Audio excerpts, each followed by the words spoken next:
Evening then, folks. So tonight is part 2, looking at the tanshard of the Nightbringer.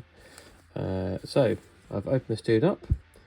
Very excited because I have, let's just bring him into focus, the tanshard of the Void Dragon made, getting ready to paint. A bit of basing work done, nothing too special, but his brother-in-arms, the Nightbringer, is a very cool model, and obviously been quite excited about getting to grips with getting him made. So what I am going to do today is do a little bit of a sort of it's probably sped up build. I started working on this the other night just to kind of get cracking, so I wanted to unbox it and get moving. So first parts of this model are, as you can see, the body and kind of one of the robes that's leading away, and that very dynamic pose. He kind of comes into motion. There we go, a great bit of motion with the hand there.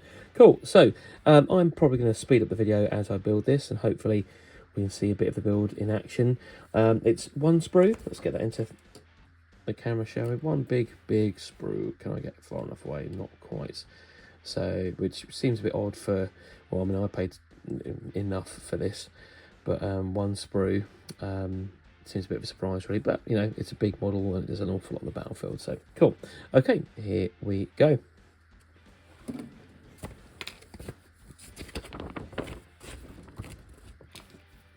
So we'll do a bit of talking, even though this video's like to be sped up a fair bit.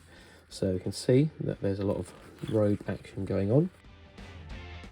I have gone into full waffle mode as I try to manage thinking about what I'm doing as well as speaking to the camera.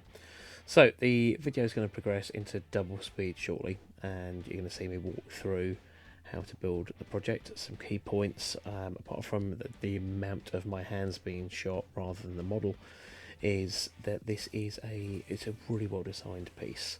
There are very few areas where there's mold lines. Really surprised with that. I mean, some of it just clever in terms of where the molds have met. So they're always on the sort of a right angle, so you don't really see it. But it just seems to be really well constructed. And although it's tricky and there are lots of parts which kind of hinge in multiple ways and are quite difficult to find a dry fit for initially, when you then do find that and you glue them in place, they're pretty much seamless. So it's a really, this is a piece that's designed to look outstanding on your battlefield, in your cabinet, etc. So real pleasure to build this model. Things to watch out for: being careful not to clip out any of the detail as you're clipping, and thinking about which side you're clipping from. And if you've done lots of models, you'll be aware of it anyway. Kind of get used to it. Making sure you do cut the flash off, any of the sections, because leaving even a little bit of flash on is going to have an impact on how pieces fit together, and it means they won't fit together properly. Okay. I run clubs at Sun and Models. I run clubs at my school and with the scout group I'm leader with. And one thing that you see a lot with young people, because they're so desperate to put these models together, is they leave flash on and then models don't fit properly, and it's infuriating if you've been doing it for a long time and you're a bit OCD like me and you just want to make these models look fantastic. So take the time to deflash. It is worth it, particularly with a model of this caliber that's going to be a piece that's going to be a centerpiece in your battlefield, or a centerpiece in your cabinet for display. So I'm going to be quiet in a second and just let you watch through the video. I've put a decent music track on there, so that will hopefully keep me going, and you'll hear me come back in at the end for the last little denouement. So enjoy watching the tanshard of the Nightbringer being assembled, and if you've got it yourself and you're looking forward to painting it and making it, then get cracking. If I can build this in an evening, and believe me, I am slow with building and slow with painting, then you can definitely do so. Alright, enjoy. See you later.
things about this, exciting things, more challenging things. As you can see, I'm working on the robe here. Is those robe sections fit together? They are. There's a few points where it's not a super seamless join, even using the Tamiya quick dry glue, the thin glue. So you'll see there's a bit of reflection off with the glue's over spilled. There's a couple of times with that really great Tamiya glue because it's so thin, it's kind of bled through the crack from one side to the other where you're holding it, and then that means there's a little bit of a scar. Now all that's completely sortable. You just basically scratch the paint off with a blade, hobby knife or whatnot, and that sort of things out. A lot of you do that routinely anyway, so you know exactly what I'm talking about. But there is one join here just there where it's a bit more of a challenging join. Yeah, you can see me trying to orient that to get rid of that join line. That I will either get some green stuff on, or I'll apply some more layers of glue and then essentially kind of scratch it down until there's no obvious join. It's on the back of the model anyway, but you know, just it's a great model. It's the kind of thing I want people to look at and enjoy. So that's worth putting a bit of effort into and working on. Okay, let's continue in double speed.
Wait to see. Just about to move into some what I can only describe as my attempts at hand modelling. So losing the focus on where the camera is and hands in show, not the model. So hey, apologies for that. However, as you can see, cracking on with getting the piece moving, and on to further construction of the skirt before moving on to that the way it links to the base. It is all, I mean, it's so well designed. Obviously it's computer-aided design, but it's just so clever, the way they've turned what's a really dynamic pose into a carefully constructed piece of modelling, where each part plays a significant role in holding the model together and keeping it aloft as well as looking good. Yeah, I mean, that's the same way I can describe it. Really impressive. Goodness knows how you design something like that. Anyway, let's move on.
Okay, so let's try getting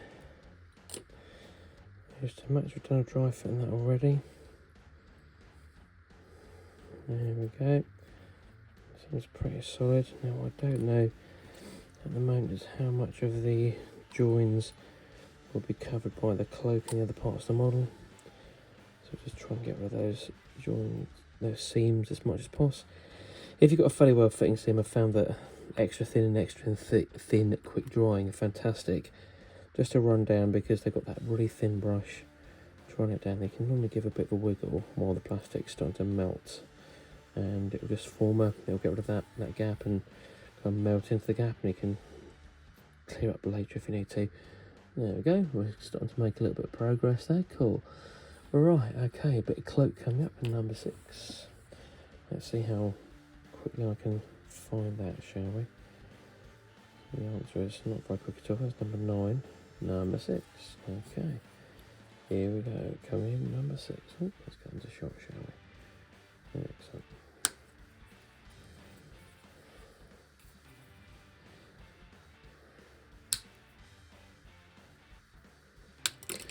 My wife often complains at weekend when I've got up early about the sound of me clipping bits of models out. Oh, I think it's the best sound in the world, personally. I think quite satisfying. It's a nice, strong snip when you're taking parts of an exciting model off the sprue and getting it ready to come to life on the tabletop, in the cabinet, or wherever you like to put your models. Okay, so again, being really careful with removing flash. So I like to not just use my eyes, but feel those joins as well. Is it smooth? Is it not? Sometimes we got those kind of that whitening that happens when plastic's under strain.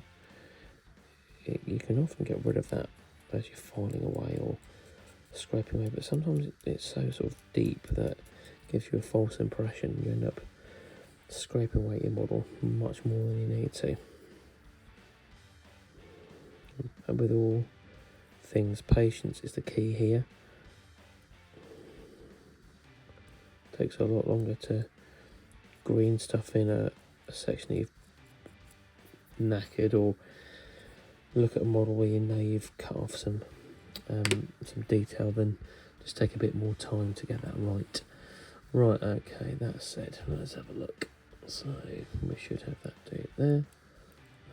Where are we? This is an interesting fix. So it's going from here, I think. God, blimey, sometimes these are just so hard to get right. No, different. There we go. There we go. I see. There we go. Right. So now I've done a dry fit. Let's put a bit of hot glue on. Try to find that nice solid fit again. There we go. That is pretty good. That's almost seamless there. That's better. Again, what I found with the Tamiya extra thin paint is a little bit of a puff of air when you've got a globule. Will very often just sort that right out. Look at that. There we go. Now always check the other end, because that's the really visible part, isn't it? Yeah. Okay, good. Making good progress. This is quick work for me. What I will often do with particularly these kind of important models is any run over from the glue, which you often get with these very thin glues, I'll go back over and sort of just scrape that off and straighten up and sort it out a little bit later on. Right, we're looking for number 7 now. I saw that a minute ago. Number 7, come in, number 7. Here we go. Cool.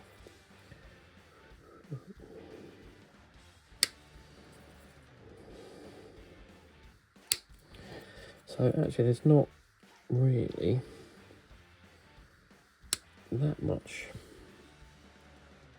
to this model. That's one sprue. How much can it be? Lots of big swirly parts.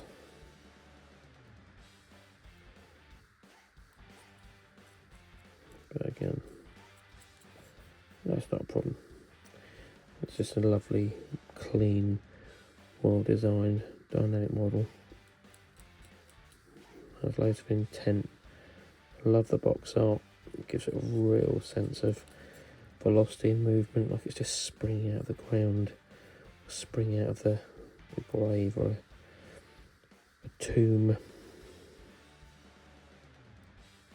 And there's his very much sort of essence of death look is about it.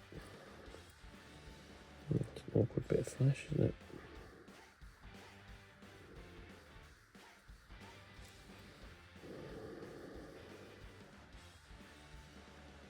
However, dealt with. Cool. Okay, let's find out how we fit this one in. Okie doke. So we're going. Oops. In here, does that make sense? So this is a well designed model, very well designed. I know they use pooters for this now, but there's still a lot of clever modelling going on. That fits in really well. It's just such a difference to being sat around my parents' dining room table in the 90s with my dad, me and my brother carefully shaving bits of pewter off models. Very, very different times. Okay, so onto the scythe. Excellent. Now that should be very easy to find. It's the only one that looks scythe-like after all. Here we go. So it's this one just here.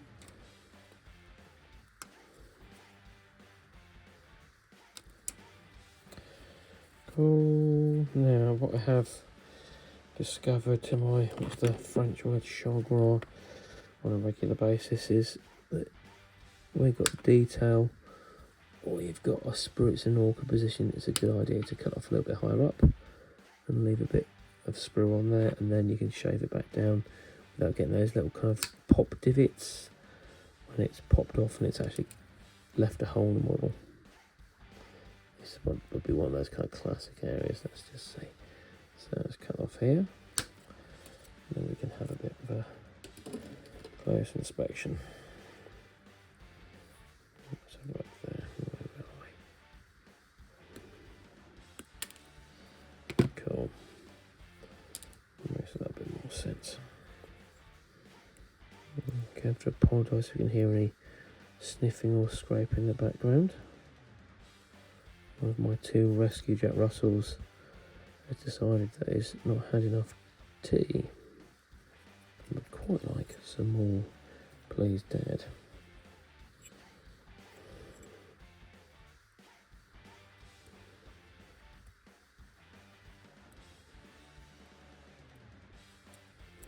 There we go. Cool. Nothing too bad. I've got a nice firm bristle, this golden Taclon brush thing.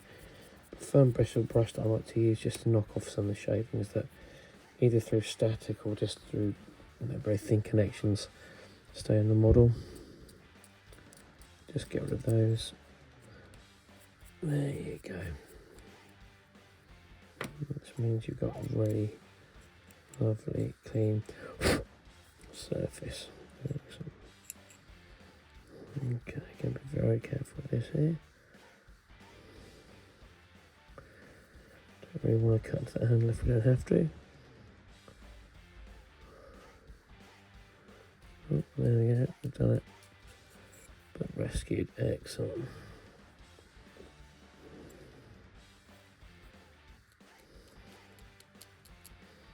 Cool. Remember, all these join points are on this one.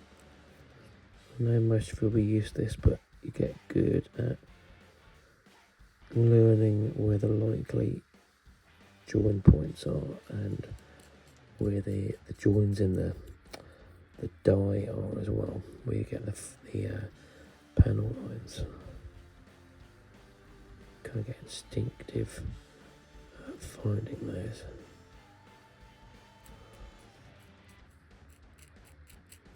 Right, that's looking pretty good. Ready to put on.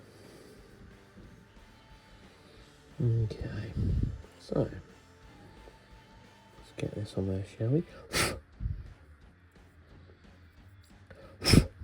I will go around the model at the end and just double check that I've got all the little loose bits off as well. Right, where are we? So, can I almost see how that's fitting in? Not quite. There we go. That's what we're looking for, isn't it? Right, so again with the extra thin, once you've got the joint in place, it's quite easy just to then seep into that little gap there. Look at that. However, as you've also seen, because it's so liquid, it can run through and run to your finger. That's why it'll just help me to close up that little gap there. Awesome. I've got a strong feeling that those joins will be covered by the cape anyway. However, also just seeing that we've got a bit of a mould line there. Let's move that away. That's what I was just seeing that when we're dry brushing later on. There will most definitely be some dry brushing involved. Okay, one more piece. I'm going to have a little natural break after, I think. So another bit of count. This is number 9, and surprisingly after number 7. Here we go. Here's number 9.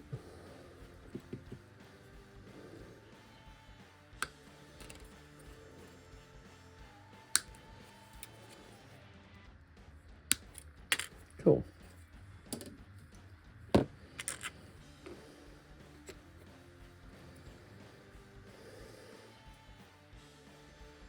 Again, just being careful. As you can probably see, this is quite a well used scalpel I have here, hobby knife, whatever you want to call it. That blade definitely is going to get changed shortly. Starting to just get the wrong side of blunt. But what I have found is that a very, very fresh blade cuts really quickly and is sometimes more challenging to manage. So just off, super sharp tends to work better. And I have found, there's obviously, most people know there's loads of different blade shapes out there. And they've all got sort of various applications, hence being produced. But this kind of half moon curved edge I found to be probably the most useful so far, particularly for deflashing. Okay, let's have a little look here. So, and this, I think, as I've said before, will cover. There we go. I think we're going across the shoulders there, aren't we? Yeah, look at that. So that should cover some of that. Oh, marvellous. Those areas where the joins weren't great. So, again, knocked off most of the glue from there. Just going to run that round a little bit. You can see it's moving. There we go. And that just capillaries nicely into the gaps. Always make sure we put it back down so don't breathe those fumes in more than we need to. Cool, that's lovely. Well, do you know what? Let's do the front as well, shall we? Let's get that all done. So the front is number 10, again, unsurprisingly. Here's number 10, up the top. There it is. So be a bit careful here.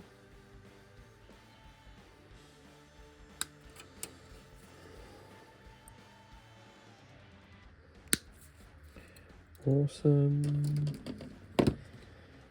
And this model has come together really pretty quickly actually.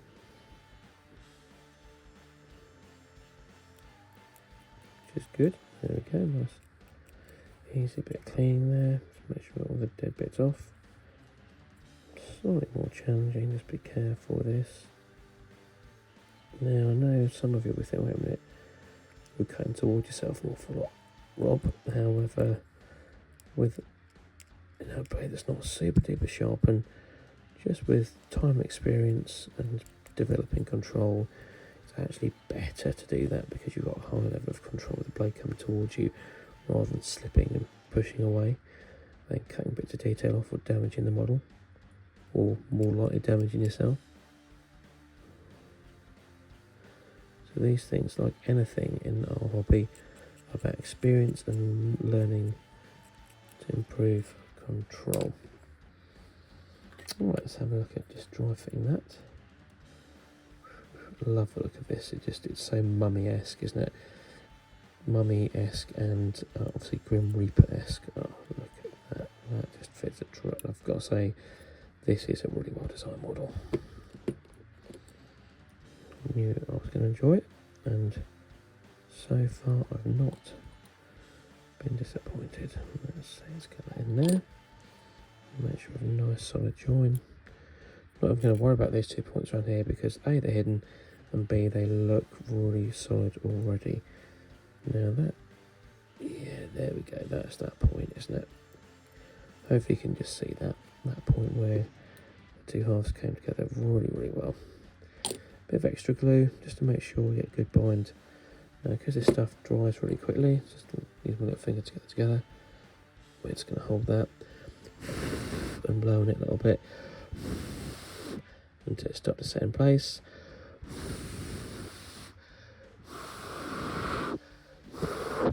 You can see it's a little ridge now, hopefully you can see that. Let's see, there we go. Which is just where the two halves have met and started to melt a little bit together. That's fine, because that can scrape off really easily and this stuff dries really quickly. Rather than a gap that needs filled and faffed around with. Cool, so we're looking pretty good, come together well. Back shortly.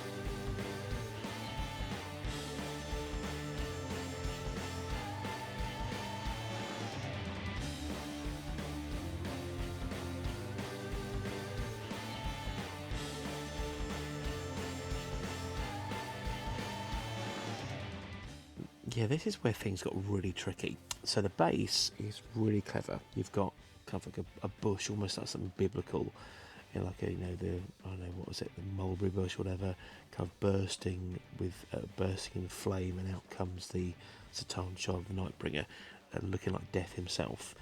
So the construction of the kind of this join to the base with the kind of the tree bushy elements, which then join into the sort of the digital element of the cape.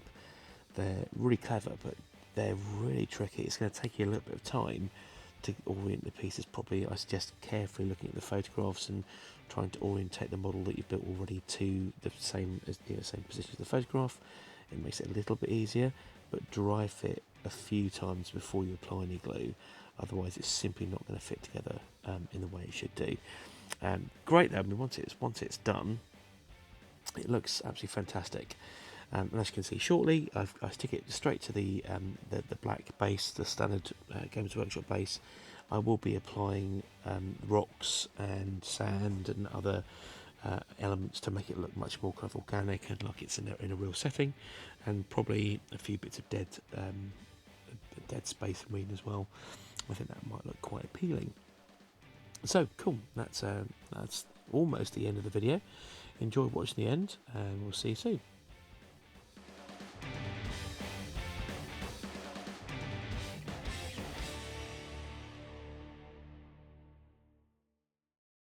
Those are the last stages after all, aren't they? Cool, that's good. So now we've got section 28. Okay, that's prepped. Okay, let's see where it's going. Let's see, a bit of flash gets removed there. That's annoying.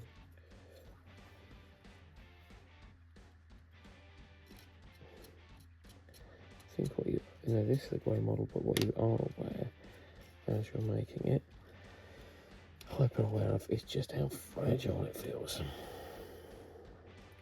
Okay, so oops, you can see a bit of flash I've missed here.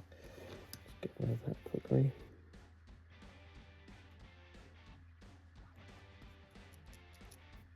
Awesome. Right, okay, so that is going. Let's say it sticks in here, which is nice by the look of it. God, there's a lot of movement there.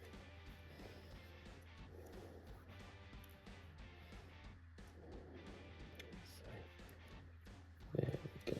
Right, so that goes in here somewhere. Goodness gracious. And up here.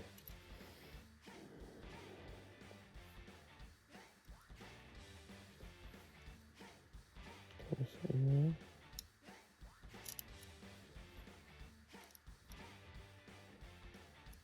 there? Aha. That's where that's going there.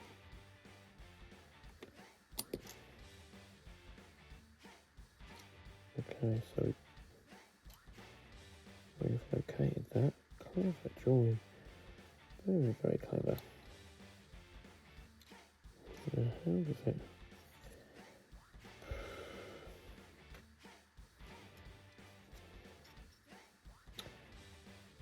Cool, and it's supposed to sit with this part of the base as well. Although how, at the moment, is anyone's guess. Maybe that'll become apparent in a moment. Okay, so there's a lot of movement and play on there, so I think we can afford to look at how the last couple of pieces join. That might be the last piece of the jigsaw puzzle. Say that. There is part 29. Where's that? Here we go. Oops, sorry guys. Let's get that in view. Tiny little part of this, comparatively tiny. I think what we'll do, there's only 3 parts left from the sprue. So we've got that part of the digital skirt, and then we have the joy of the, what are they called? Little scaraby dudes.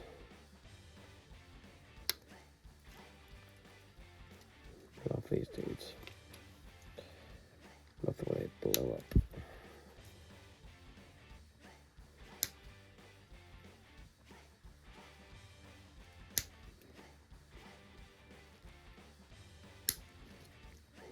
Okay. Cool. So that is now an empty sprue, ready for recycling or reuse. Let's just get this section sorted out.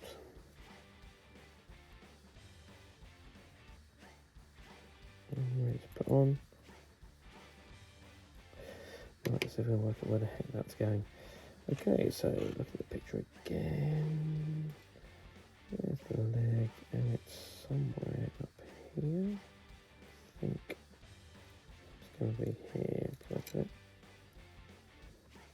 Yes. So let's just put a little bit of glue, a little bit not lead, glue around the edge there. Neat, and then we'll see if we can relocate that. That's the one. Okay. Little wipe over of glue to make sure it stays in place. Okay. The attention to detail on this is just absolutely outstanding. Cool, okay, right, so, God, so fragile at the moment, guys. It's going to be interesting seeing how that goes together at the bottom on that kind of, well, whatever that is. Organic part, let's call it that. Like a bush. Reminds me of the juniper bush from Life of Brian. Okay, so let's get rid of some of the flash on here, a bit of an awkward one there.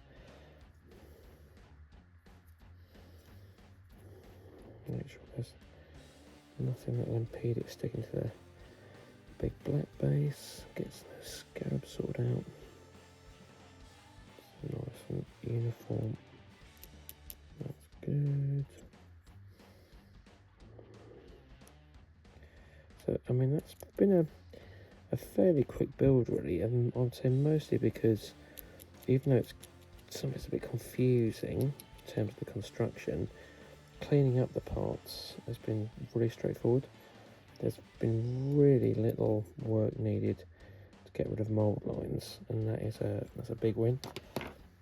So often that isn't the case, even on the new Warhammer models. Okay, right, this looks, so it's showing that it wants to go like so. Over here. Is that right? Okay. Yeah, okay. I think they can go on what's on the base personally. Interesting. Then the last set, where do they go? They go over here, okay. Right, I think what we can do then is look at how we fit this all together. Okay, so let's get some work done here. That definitely joins just there. That's clear and definite. In fact, that might make, look at that, that might reduce the tension in the other parts of the model. So this glue does dry really quickly. Not as quick as the quick drying version, that's just insane. But it does mean that you can move on fairly quickly.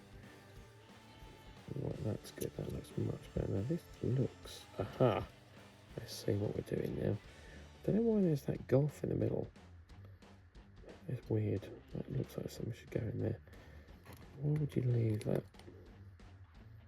It must be a computer thing. Okay. That's looking better as well. Almost, at least. That feels good. Oh dear. I'm trying to move maybe a bit too quickly here. Let's just see how that goes.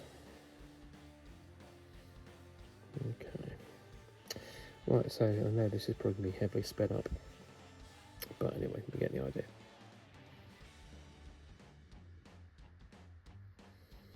I think that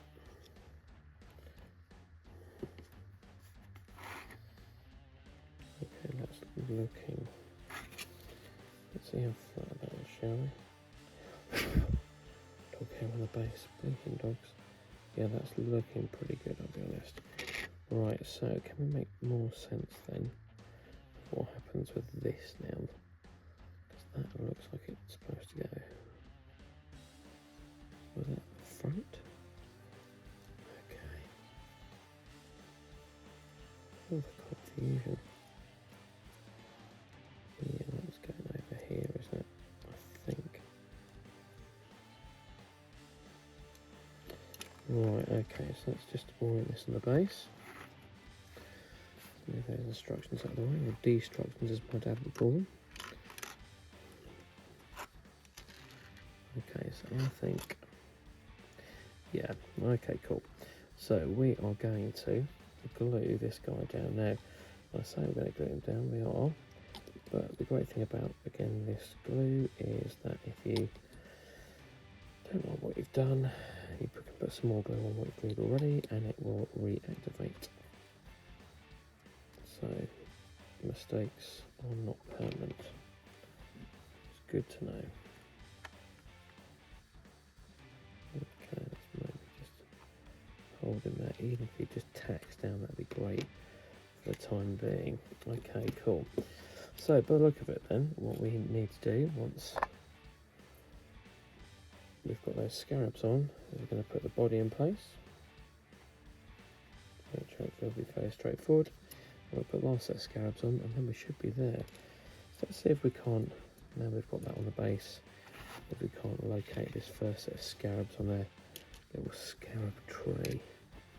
Let's have a wait up there. You can definitely see where it's supposed to lock in. Ah, got it. Excellent. Now everything else isn't moving around all the time, it's making some degree of sense, which is useful. There we go. Okay. So, oops.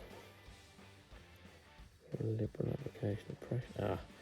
And now we can see that section up there joins with these two scarabs as well. Excellent. Okay, haven't spotted that. Oops. So a bit of shot there we go. So you can see we just joined the kind of electricity net corny magic to those two scarabs. This joins to the base and jobs are good. And okay, so there's going to be a certain degree of me go around. You can see the sort of shine from the glue here. So I'll go around and I'll do a bit of gentle scraping when things cured and dry tomorrow. So that resolves those issues. Okay, so we are okay. Good. We're going to go for the body now. Wow, this is going together so quick. Really, really, really pleased. Okay, let's just dry fit off. Oh, this is great. Okay, so really carefully now then. Bit of glue. We can add more if we need to. And there we have. Oops. There we have our body making contact. We'll need a bit of glue in the back as well. So where we go.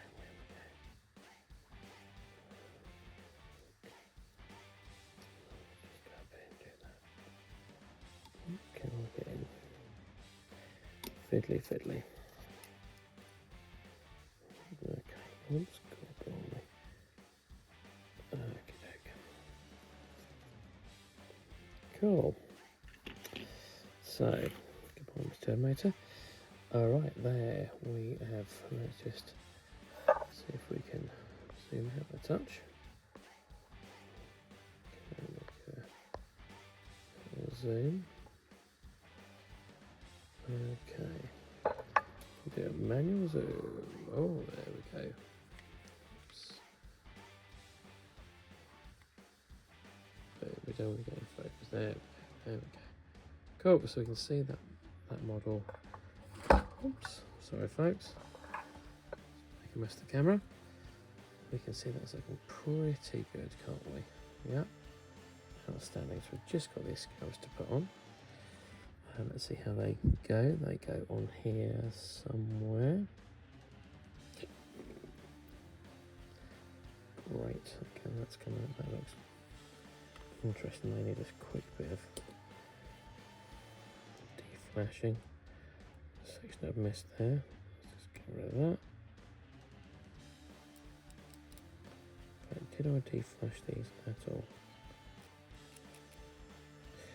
Answer no. There we go. So let's do that.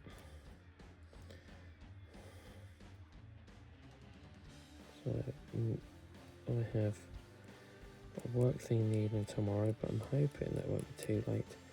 So I might get the opportunity to spray this guy. He's going to get sprayed in black, and then maybe we're going to get some painting done. We'll see. The Terminators need a bit of love as well. So let's have a look. Okay, cool. So they are going over here, I think. How are they doing that? Something like this.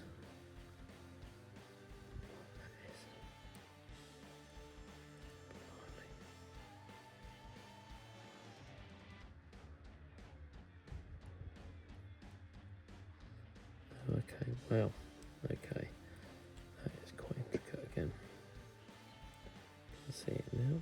Those two little indentations. That's fine.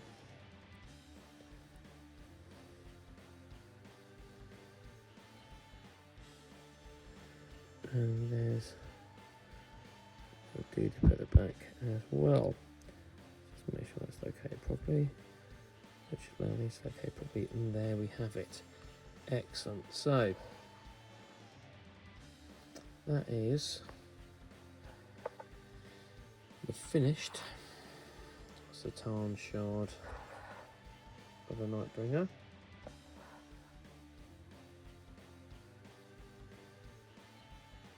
Oops. out of focus. Let's see if we get that focus to work. That's the trouble of working on an iPhone, I guess. There we go. Alright. Cool. Alright, wicked. So there we go. So, sweep from top to bottom. Look at that dynamic pose. Absolutely fantastic. So realistically, that has gone together pretty beautifully. So some errors from me just in terms of overgluing areas, which I'll rectify, and then when you see it sprayed and getting painted, hopefully there'll be nothing noticeable there. Most of the joins of using the that Tamiya. Let's just get the lid back on that. Don't fumigate myself. Yeah, so using that Tamiya extra thin, that's been really good at just getting those join lines. However, if you do go over, you get a bit of gloss, and then you just scrape it back down. Essentially just scraping off that top layer of glue once it's dried, but it does need to be fully dried. Cool, okay, so excellent model. Looking forward to painting that. I'll see you soon.